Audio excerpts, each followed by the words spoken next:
What's going on? Hey man, it's your boy Butler, man. Happy 2026, man. I appreciate y'all for checking out this video. This is an exclusive video, man. I had the opportunity to pull up on Michael Lil B. Lewis, who is actually the youngest person to be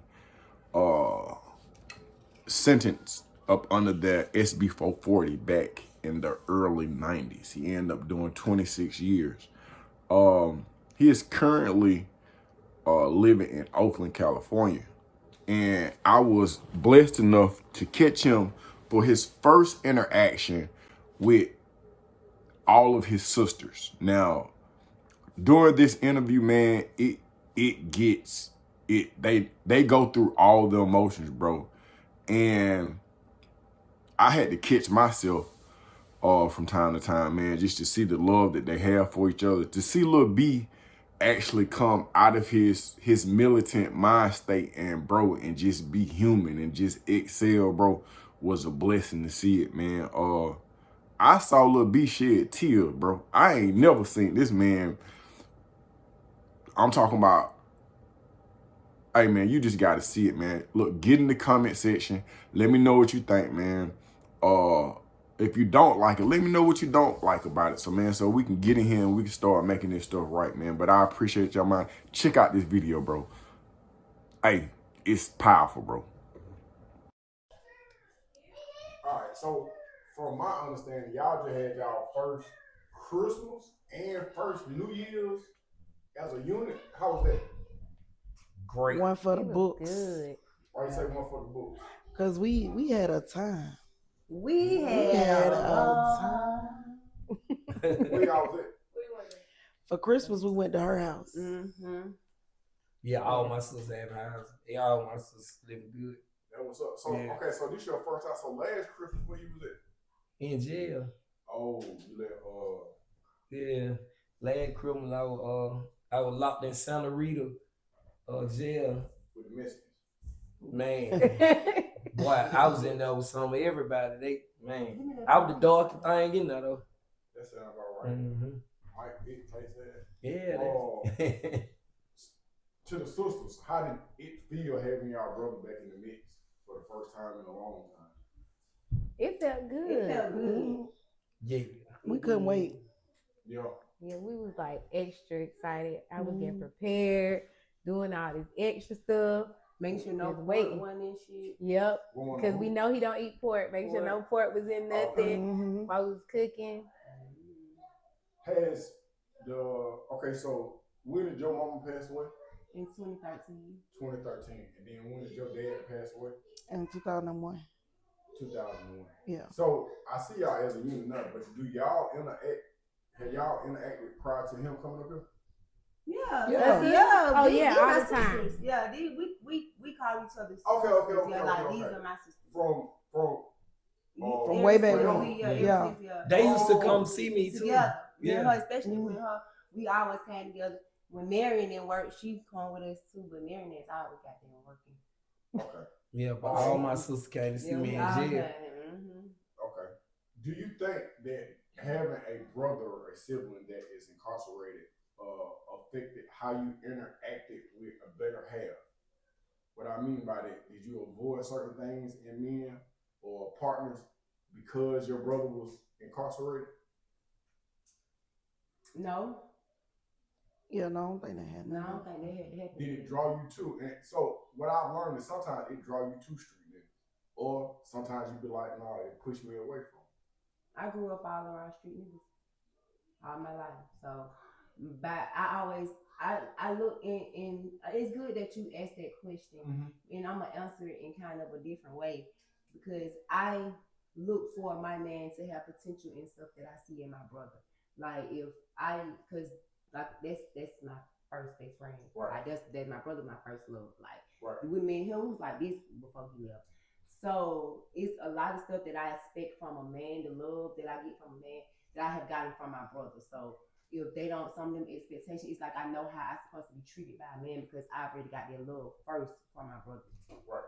You know what I'm saying? And I'm a daddy's girl too, so my dad has been in my life. How about you?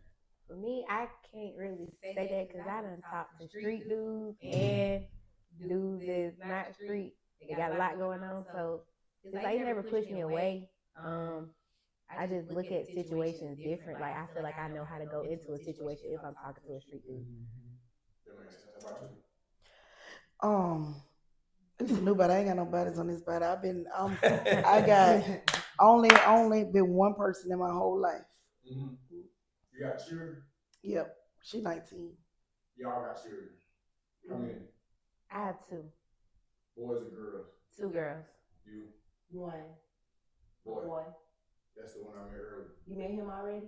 Yeah, the 16-year-old. Yeah. That's Okay, it. so how does having a brother that's in a situation that is known by the world at this point, how does that affect your parenting style and some of the things that you instill in your children? Well, see, for me, I know that like I had to be strict with my daughter because I know that the life I didn't want her to live, and then I think that I used to go the extra mile because I didn't want her to grow up the way I grew up. Mm-hmm. Like I wanted her. She is nothing in this world that she wanted that she never get. It don't matter if it put me in debt. I don't care. My baby grew up the best life. Like she never knew a struggle. My baby ain't never missed a meal. My baby ain't never had nowhere not to stay. Like, so it just made me go harder. Like, for mine, I don't know. I get that. Do you think she even does she understand the things that you've gone through, or you just? Oh yeah, she definitely understand. She definitely understands. She just ain't never felt like no pressure. Yeah, but now she on her own. She in college. She working. She ain't got to work. She go to Clayton State. That's what's up. What's up? This is her second year. She doing English education or something like that. She want to teach English in Korea. So that's her goal. Okay. So she work right now. Thank you. She work right now and go to school. Okay. How about you?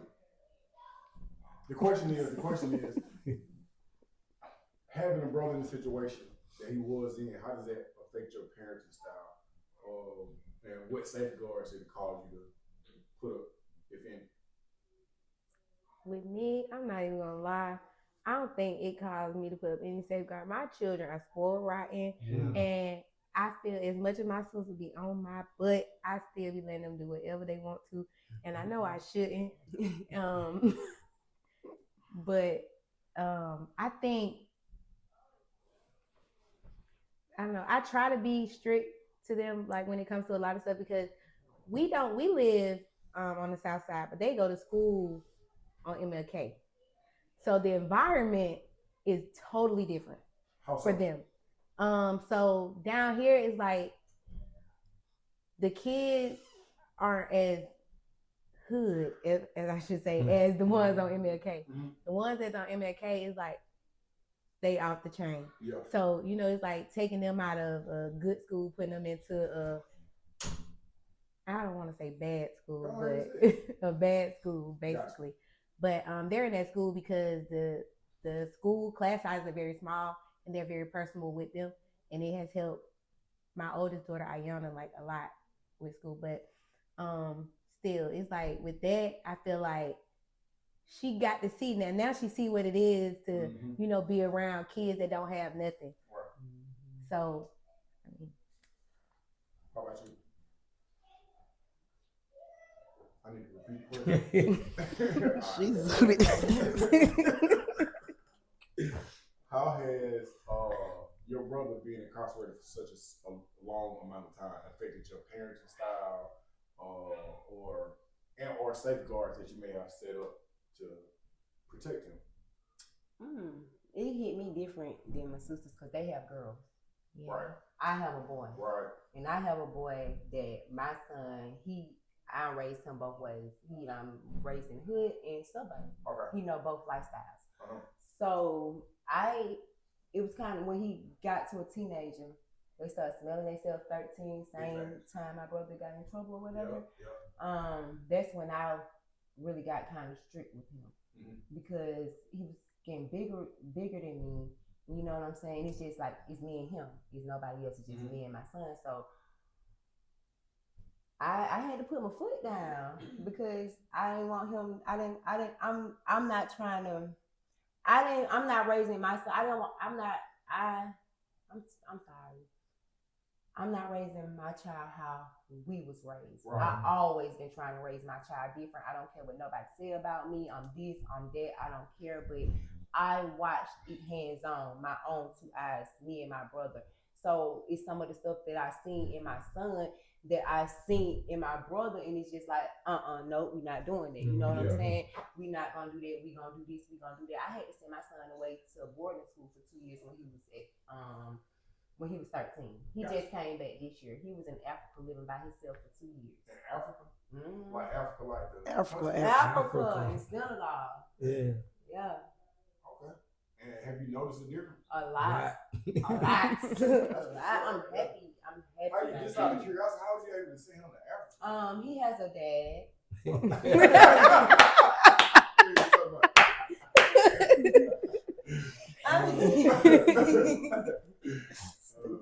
Okay. Yeah, his dad. No, his dad is not African. His dad's from the West End. Okay. He's Muslim though. Okay. His dad is Muslim. And his dad, brother, daughters go to that school. His dad wanted him to learn the Quran, learn how to recite the Quran and learn stuff in the Quran. So that's why he sent him down there, and we had little connections or whatever to get him in. So yeah, he went down there and he mastered it. He know how to speak 2 languages. Oh man. Yeah, so that's what's we up. did that. That's what's up. So when I met Lil B, I didn't hear about the stuff they was talking about in the news. I know this little nigga was ferocious. This, like as small as he was, A super predator. Hey, That's what they call That's what it. they call him, a super predator. Like, this is what I would say. I would say the nigga was no pushover. Nah. So, but what I didn't realize is how smart this nigga is. And how he was able to do things. When did you realize that he wasn't like, first of all, what the media portrayed him to be? And when did you realize, or did you always know that he was sharper than the average life, if that makes sense? Yeah, I never listened to the media. I already knew because I already knew who my brother was. It was like, you know, some stuff because you're not there all the time and you hearing the rumors. You're not there. You know, sometimes you wonder and then you be like, man, you tripping. I know my brother. That's not my brother. You know what I'm saying? So it never just really fazed me on a lot that was going on. It's just that people just used to talk so much, like you know what I'm saying, about stuff that they didn't know, and that's just, ooh. And I know you probably got into it marrying with a lot of people. No, did I? If I did, I don't remember. Was there a time when you was listening to him talking, he said something, you like, damn, that nigga else? The way he used to just talk, and then he used to tell us, he used to turn us on like the books to read and say like, y'all need to read this book and stuff like that. So I already knew like he was in there writing them, and he wasn't in there just doing time. Right. You know what I'm saying? So, and then he got his diploma. So that what made me proud when he got that diploma. Yeah. Like I was like, oh my God, yeah, I didn't know he was doing. He kept saying he was going to school. 09. Okay. Cause I left in 06. Last I heard y'all was in GED terrorizing something. Yeah. See, that it took me a long time to get it. If you notice, I supposed to got my GED in 2000. Right. And it took me 9 years after that to get my GED. What made you click though? Cause you could have kept playing around. Now I got tired of getting up early in the morning having to go to school. Nigga, I didn't want to go to sleep. I used to want to sleep in. You didn't go get it because that was the right thing to do. You were awesome. I got tired every morning. You in that motherfucker sleep. You know you already don't go to breakfast. You in there sleep. They come and wake you up at 7:30. Somebody goddamn go to school. It cold as hell outside the door. Hell no, I'm gonna go and get the GED and get this shit over with. Cause it's mandatory that I get my GED. So I went on and knocked it out and got up out of there. What is y'all relationship, if any, with Miss Brown? Well, for me, I don't talk to her like that. Not because something's wrong. I don't know. We just don't communicate like that because I know she always busy. Yeah. But yeah, she used to always take us to CB and like keep us in contact, let us know like what's going on or whatever. But I ain't talked to her recently though. Okay. What about y'all? I talked to her not recently, but I used to talk to her a lot, especially when it was dealing with him. She would call me and ask me to do things for her or to go do stuff for him or go see him, like if she couldn't go down there, and things like that. But I don't really talk to her that much, but I'll call her on her birthday or text her on her birthday, tell her happy birthday and stuff like that.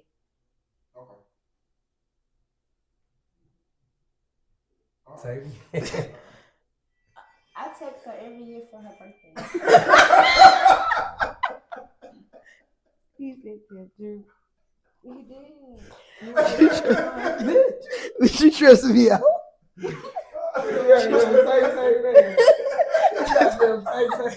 What I do? That's like, No, like no, for real. that. I text Miss Brown. Miss Brown, my baby. Miss Brown taught me a lot. I ain't gonna need to sit right here and sugarcoat. Look at my mama right there on that TV. Sugarcoat and lie by then. But I love Miss Brown. She's a very genuine person. I love the fact that she found my brother. She did everything she did to help my brother. I would never, ever, ever, ever, I wouldn't know what I'd do without the lady. She's been in my life a lot. She helped me out a whole lot throughout my life. She taught me to be the young lady that I am today, as far as a whole lot of stuff when it comes to woman. She taught me everything. She helped me get into Howard. She's an amazing. You went to Howard? I stepped into Howard University. Yep. That's what's up. What was your major? Obstetrician gynecologist. What that is? OBGYN. Oh, okay. Med. I got these 2 GEDs over.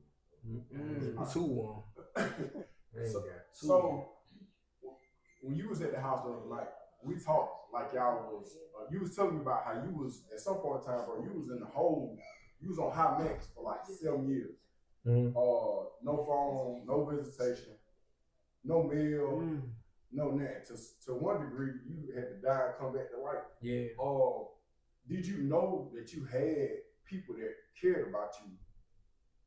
Like the sisters that you got. Did you understand that you had people that gave a damn about you? It's funny that you asked that because you should know too.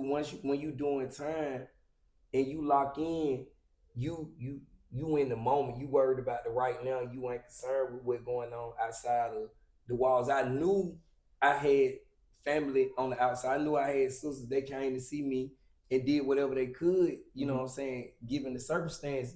But I was also locked in on doing my time. I'm just now realizing and having a greater appreciation for my sisters now versus when I was locked up, because I feel like when I was locked up, I was in a militant mind state, you know what I'm saying, to the point where I was not receptive of love, where I was not receptive of anything that wasn't helping further my agenda to get out of prison. If it wasn't helping me get out of prison, or if it wasn't helping me right now, I wasn't concerned with it. You feel me? But this has changed.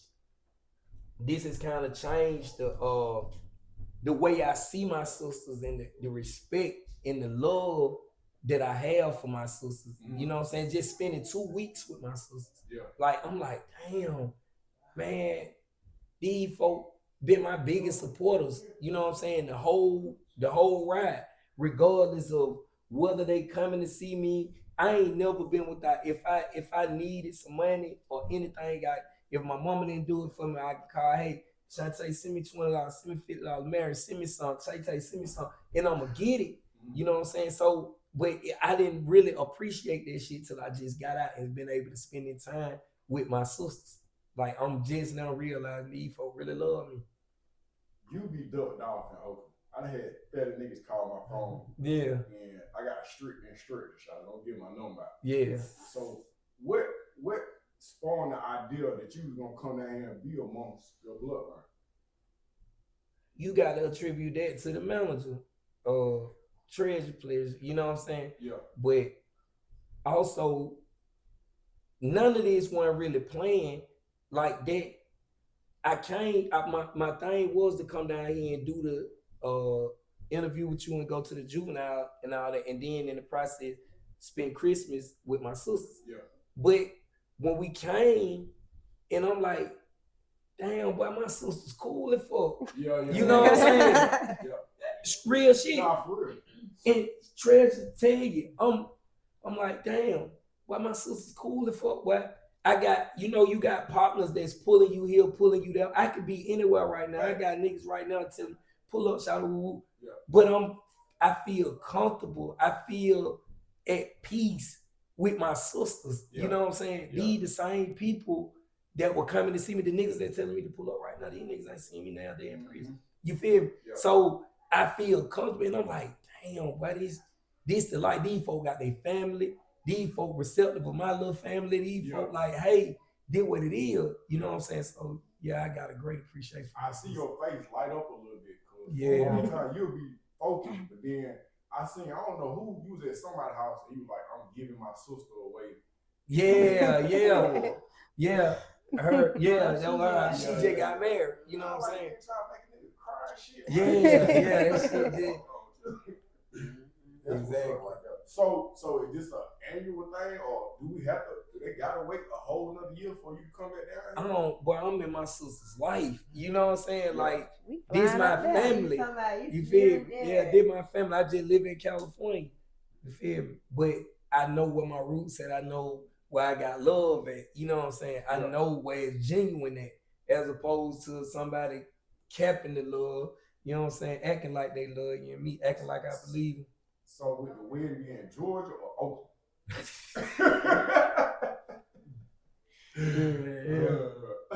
All right, he pushing that marriage line. Everybody. He pushing the whole line. It is. Ain't nothing out here, right? Nothing out here, baby. All right, so what does tomorrow look like? Like what's next for Lil B? What's next for the family? Like what can we look forward to? Man, like I told you, and it's still the same thing. We still bringing hope. You know, the mission is to try and deter the youth from going through the situation that I've been through. You know what I'm saying? But at the same time, trying to instill some hope in those that's going through that situation right now, trying to get out that ordeal. You know what I'm saying? If I can make it through, you know what I'm saying, I'm sure they can. You know what I'm saying? But I ain't telling nobody to go though. You know what I'm saying? I ain't trying to push a negative narrative. You know what I'm saying? I ain't on that one. You know what I'm saying? Okay. And don't forget, March the 8th, 2026, I'm releasing Dead at 13, the Untold Lil B story. So we have the book signing in Atlanta, Georgia. Okay, yes. What's up? So we're gonna keep everybody updated. So let me ask y'all, sisters, is it easier to receive him? I feel like y'all would receive him regardless, but he could have came home on the nonsense, but he really I have been inside the juvenile and had the lady over the juvenile FaceTime Lil B, and he like, bro, I'm busy. But when he sent the kid, he just started going in emotion. Then I do classes at the courthouse. I done call him when I got a room full of powerful girls. He stopped me from using the word at risk. So I use powerful girls. And then I got the boys, all these young ladies and males, they on probation. You see what I'm saying? Trying to get out of trouble. But whatever he got going on, when I call him on FaceTime, where he really chop it up. Is it easier to receive him where he at? Did it matter, or how does that affect the relationship? For me, it didn't matter. I still. So if you're gonna bullshit, you're still gonna ride. We gonna ride.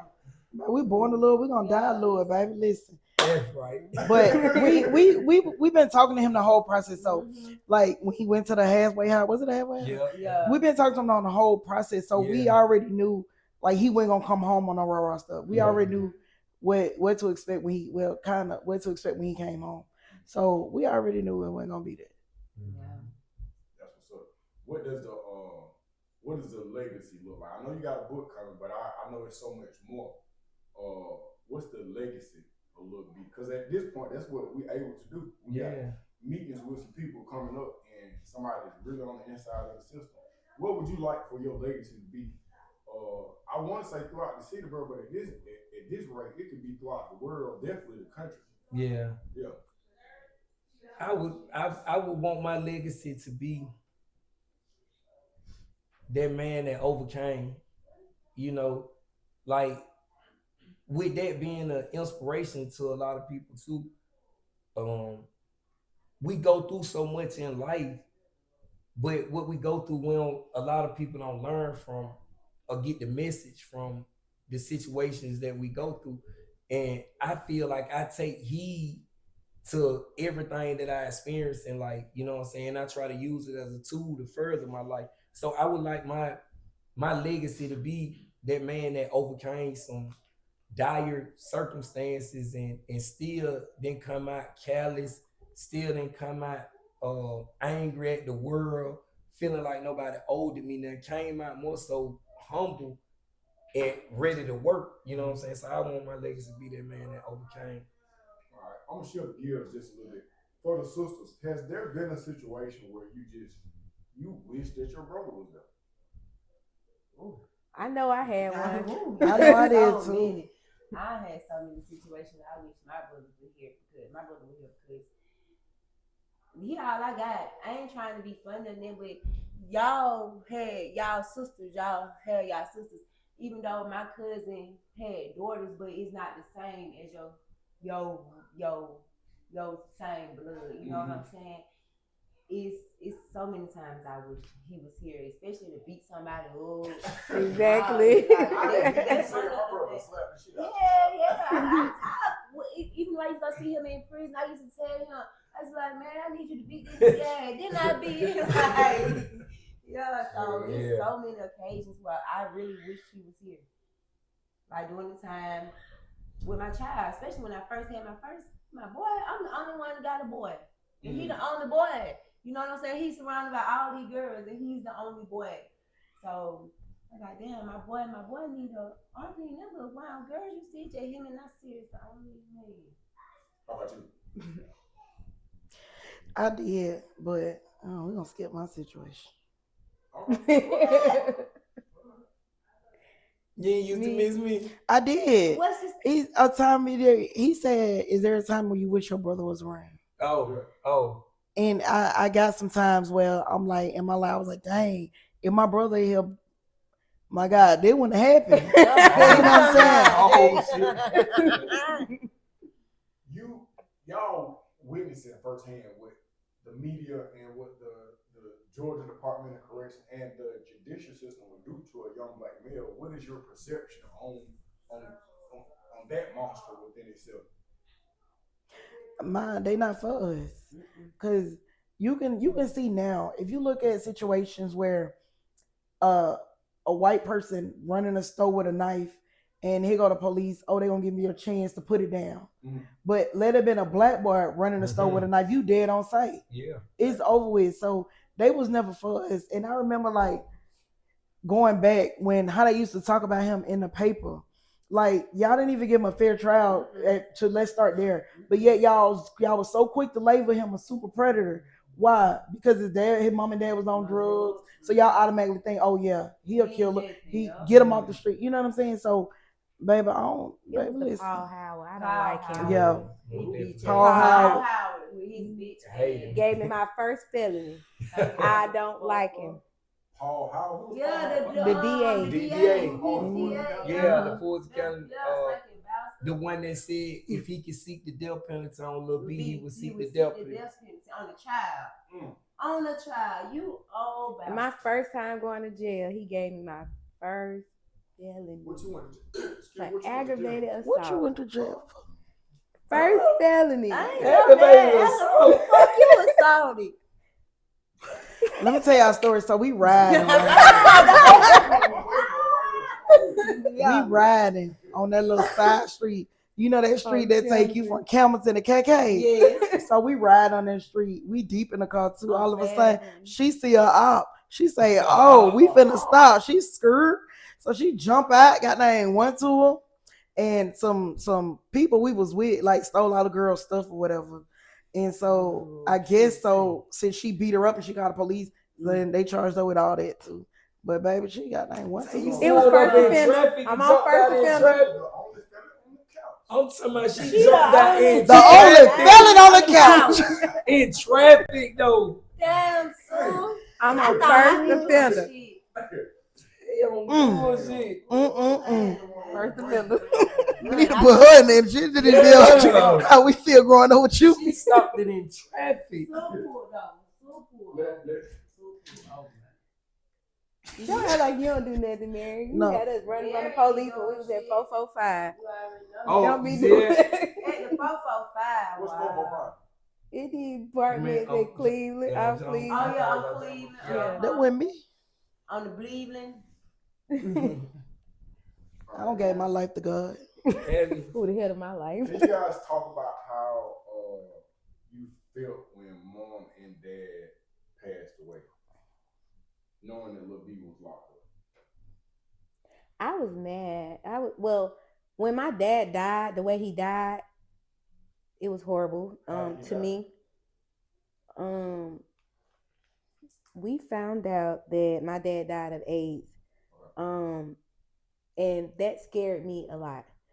Because to this day, that's the reason why I don't smoke, I don't drink.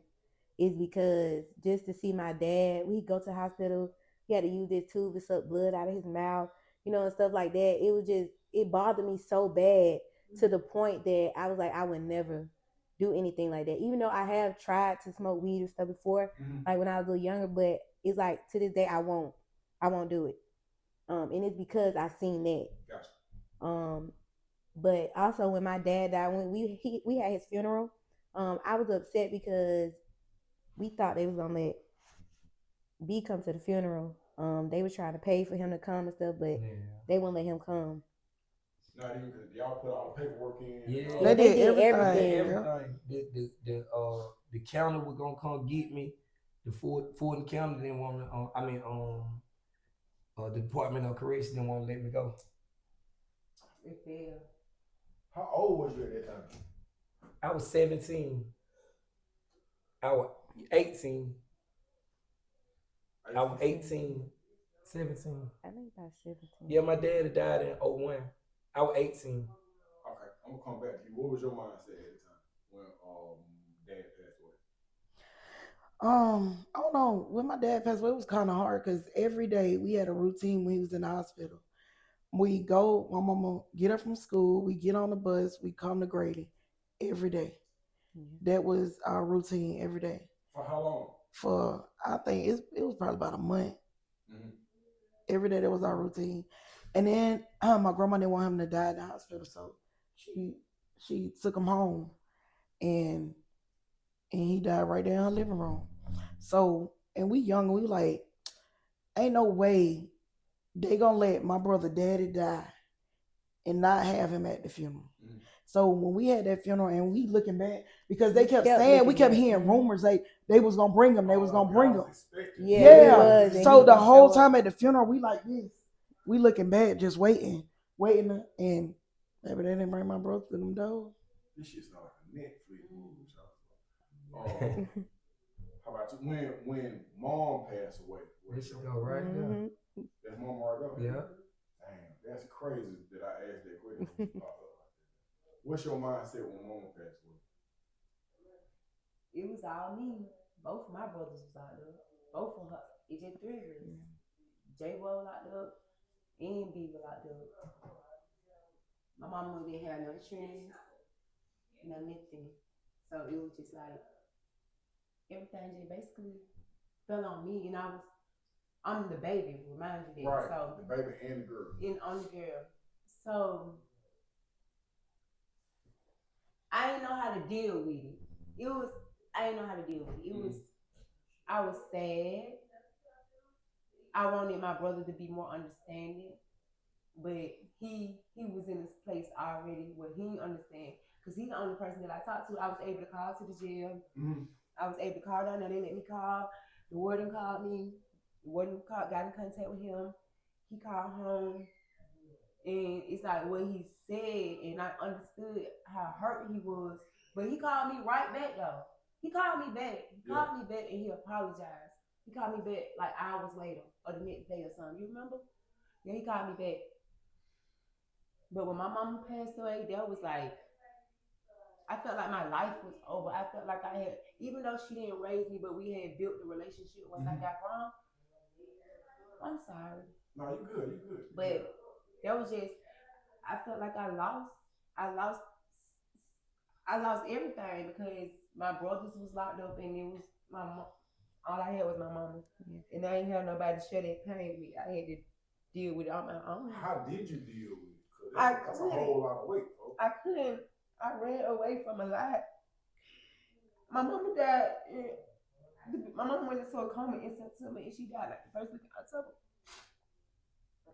I didn't get a chance to bury my mama until after my birthday. My birthday was in November. So just that everything fell on me. And I didn't know how to handle nothing. You got so many people in your ear trying to tell you to do this, trying to tell you to do that. And it's like I wanted to give up, but I couldn't give up. And Willie Watkins, I love Willie. The man buried my mama. Who was Willie? The man at the funeral home. Oh. It's a funeral home that we all go to in West End. A lot of people, he's very known, Willie Watkins funeral home or whatever. But he helped me bury my mama. It took me a while, but I got it done. That was like one of the baddest things in my life that I had to ever experience, losing my mama. What did you learn about yourself after you had gone through the storm? I could do this. I'm that girl. Like, it can't nothing stop me now. You know what I'm saying? I've been through. It's like couldn't nothing else hit me no more. I've been through it. Yeah. You have to understand how I grew up. And I done been through so much. I done seen so much shit for me. I'm proud of myself right now today for me to be the woman that I am today because the way I grew up, better leave fucking fool. Like, it's crazy, man. Shit real. That ain't just no hearsay shit. Like, you got to be a strong-minded motherfucker to get up out that shit. Like, it ain't, And I dealt with it firsthand. My mama on hair, I sold this shit. Like, you get what I'm saying? My mama, like, drugs, I was doing everything. My mama was on drugs. Like, I seen this shit with my own two eyes. Like, I didn't even realize what it was until I got grown. Like, I got my friends catching the bus with me, getting out of school at Washington. I remember this shit verbally. Getting off the school bus, my mama standing in the middle of the street. None. I'm like, Mom, wake up. She said, none in the middle of the street. I'm talking about standing straight up, just none about to hit the floor. Jump up, wait, ain't that wrong with me? I'm like, Mom, you tired. You need to get you some rest. You've been out working all day and this and that. You need to go get you some rest. You've been outside all day. I really thought she was tired. Until I got older.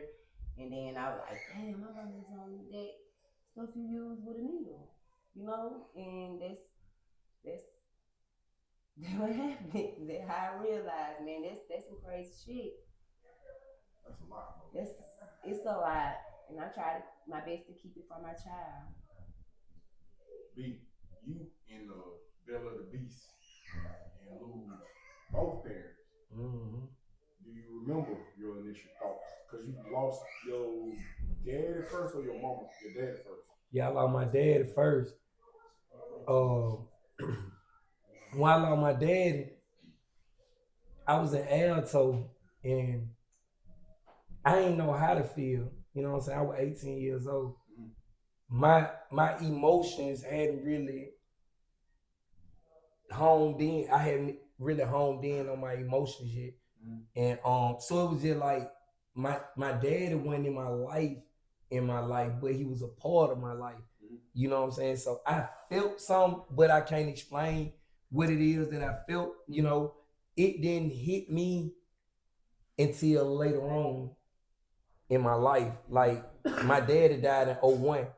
I didn't feel the effects of my daddy's death until 2013, 14 or some shit like that when I was on high max. You feel me? And that's when all of the compartmentalizations that I've been doing throughout my whole life had this came crashing down on me, because during that time I lost my mama. And reality set in. I'm like, you lost your mama while you was on high max. I lost my mama in 2013. And once I'm sitting in that cell and reality started sitting in, I started to realize, like, I'm not really biologically connected to anything anymore on this earth. Here I am, I'm in prison. I share daddy with two sisters. Mm-hmm. I share mother with a brother and a sister. They share the same last names. You know what I'm saying? I'm all by myself. I'm in prison. So they growed up with my parents. You know, like they growed up with my daddy. She growed up with my mama. I didn't grow up with none of them, with neither parent, you know, so it was different. But when I sat in this cell and reality sat in on me, it hurt. You know what I'm saying? It hurt to know I don't have a mother. You know what I'm saying? It hurt to know I don't have a dad no more. You know what I mean? So yeah, it was hard for me under those circumstances. Cried like a baby for a lot. So my dad just passed on July 10th. What does Mother's Day or Father's Day look like? Like what you do on that day? Well, I had you can't negate the fact that I had a surrogate mother. You know what I'm saying? I had a surrogate mother who acted as a father and a mother, if that makes sense. You know what I'm saying? So my mindset was kind of different when it came to family and when it came to holidays and things like that, because I was being inculcated with an ideology that was militant. You know what I'm saying? With an ideology that was militant. You know what I'm saying? So she was in my life. So Mother Day to me didn't start feeling weird until I got out. You know what I'm saying? It made me feel a way to think that my mama, I didn't give her no grace for her addiction. You feel me? We all know addiction is strong. You know what I'm saying? It's a powerful thing, but I'm having this militant ideology instilled in me that I'm giving no ground on this. You're a human being, you're a mother. You should know better. You know the white man doing this. This is something to tap your community or whatnot. That was my mindset. But then I got a little older, bro, and I got out here, I'm like, damn, my mama was addicted to drugs, but she did what the best she could. Yeah. You know what I'm saying? Yeah. If I needed somewhere to stay, she gonna come on, we'll go in here and we'll sleep here, we'll go sleep in the shelter. You know what I'm saying? If I was hungry and I told Val I'm hungry, Val gonna go get me something to eat by any means necessary. You know what I'm saying? Val just smoked dope. And I didn't give my mama no grace for that. Here I am on Mother Day, I'm calling another woman mother. You know what I'm saying? Who has been a mother to me, you know what I'm saying? But this is not my biological mother. How did my biological mother feel knowing that I'm calling another woman mother? You know what I'm saying? Yeah. And she pushed me out her womb, not by cesarean section, she pushed me out. You feel me? And so I thought about all that, bro, and I feel it now. You know what I'm saying? I feel it now just sitting back thinking about my mama. You feel me? For the sisters, because women could be a tad bit more nurturing than males. What does Father's Day look like? And what does Mother's Day look like? Well, for me, Father's Day, I don't know, it's just like a normal day. It ain't no big deal. Sometimes we go out there and put flowers on my daddy's grave. We go out there and see him and Lincoln. Oh, Simpson. Lincoln Cemetery. Did you go? Not yet. Why not?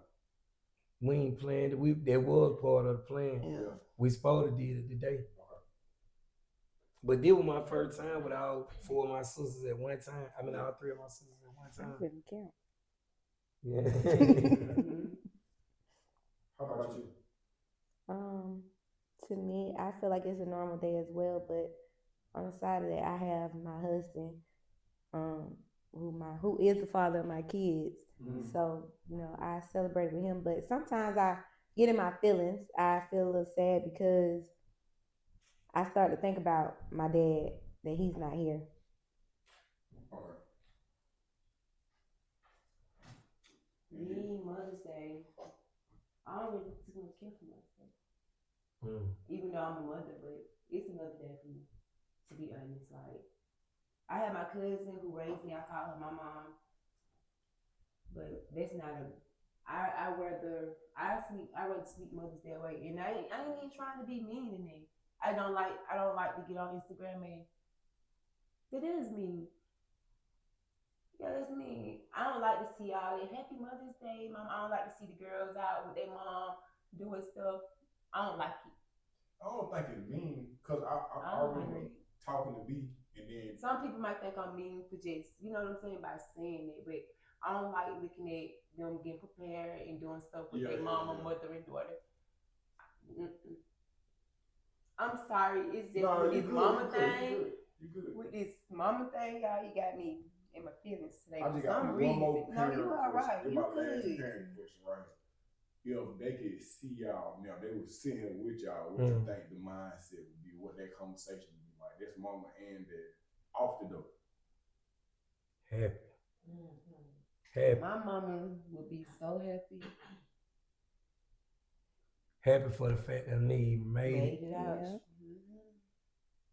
We grown, we living. Mm-hmm. My mama would be right here though. She stayed with me before she paid. So. Would they have to fly to Oakland for the wedding, or could they go to the wedding here in Georgia? Boy, that motherfucker. My mom ain't gonna go for it. It's gonna be here in Georgia. It gotta be in Georgia. It's clear. Let the Lord use you. So being back around your bloodline and not having to stick to the script so thoroughly, does this inspire you to want to have a bigger family or to reach out to other parts of the family? Yeah, because like just hearing the fact I done lost my mama, I done lost my dad, my sisters, they pretty much all nigga goddamn nigga brother. It make you consider that because you don't want to. We can walk out the door and die in a minute. You know what I'm saying? You don't want nobody to leave the earth with it on their mind like, damn, that nigga hate me. Damn, that nigga they never forgive me. That nigga, you know, bullshit. You know what I'm saying? So nah. Okay. It make you want to reach out to a lot of people. And do you ever see yourself sitting down with your brother the way you sit down with your sisters? I do. At some point, you know what I'm saying? I do at some point. Cause I don't hate it. I don't hate my brother.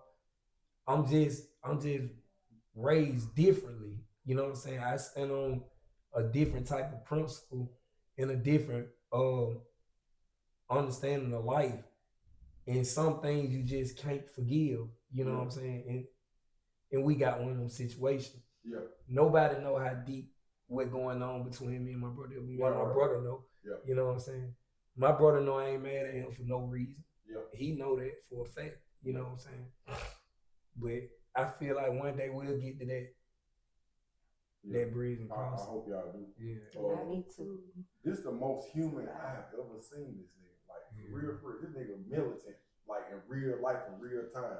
That nigga will check you and not disrespect you.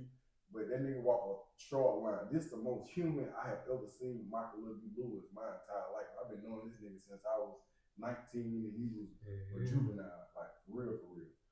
How's your relationship with your nieces and your nephew? Oh man, great. Yeah, great. I always been to my nieces and nephew, like even while I was incarcerated. You know, they come. I'm on the phone with them, FaceTime. You know, I've been had a phone since 2002. Since Metro came out. Since Metro PC. Metro PC came out. I've been had a phone. He had the first phone, boy. Metro, man. So I always been in the Yeah. Matter of fact, you brought me. I brought it. Yeah, you talking about? Man, that was sweet, baby. Yeah, so I always been in there like. Do you see yourself having children? They know I brought it. They keep me off the list. Eventually, one day, you know what I'm saying? One day, you don't want to leave them all, the earth man, not have nothing, but I don't know if I'm at that point now, you know what I'm saying? But one day, I think I would. Want one at least, you know what I'm saying? You got to be at that point. Everybody, all my siblings got one, except me. Yeah, you got this. All right. If you could tap into heaven right now and say something to mom and dad to work with you, you just got one phone call. and you can say something to either one of them. Both of them at the same time. They just stand there on speakerphone. Oh, I forgive y'all. Both of y'all. I forgive. Yeah.